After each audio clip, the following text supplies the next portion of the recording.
Glavni izziv oziroma problem, ki ga je potrebno nasloviti na področju zaposlovanja, je vsekakor urejanje področja prekarnega dela. Tako v Evropski uniji kot v Sloveniji se soočamo z porastom prekarnih oblik zaposlovanja.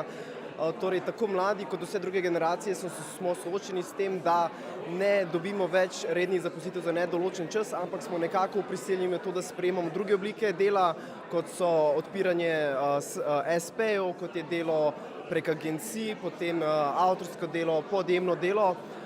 To je pa v bistvu vsekakor problematično z tega vidika, ker velikokrat to delo, ki ga opravljamo prek teh prekarnih oblik zaposlitev, vsebuje elemente delovnega razmerja. Torej, za opravljanje tega dela bi vsekakor morali imeti redno pogodbo o zaposlitvi za nedoločen čas, kljub temu je pa nimamo.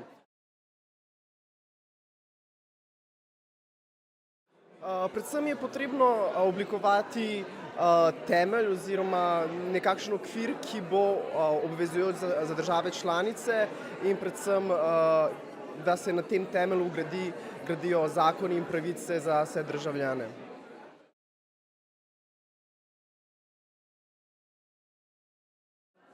Pomembno predvsem z vidika, ker da povemo svoje mnenje. Velikokrat danes slišimo v javnosti, da se govori, da mladi ne potrebujemo in ne želimo zaposlitev za nedoločen, da smo fleksibilni, kar seveda ni res.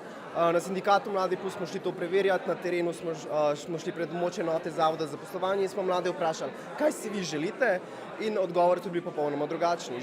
Seveda si želijo zaposlitve za nedoločen čas. Ko pa smo jih vprašali, kakšno zaposlitev bi pa sprejeli, pa bil odgovor kakršnokoli. Torej, pomembno je zaradi tega, ker tako pridemo v stik z našimi državljani, z našimi člani in dejansko dobimo neko sliko, kaj si oni dejansko želijo in kaj potrebujejo.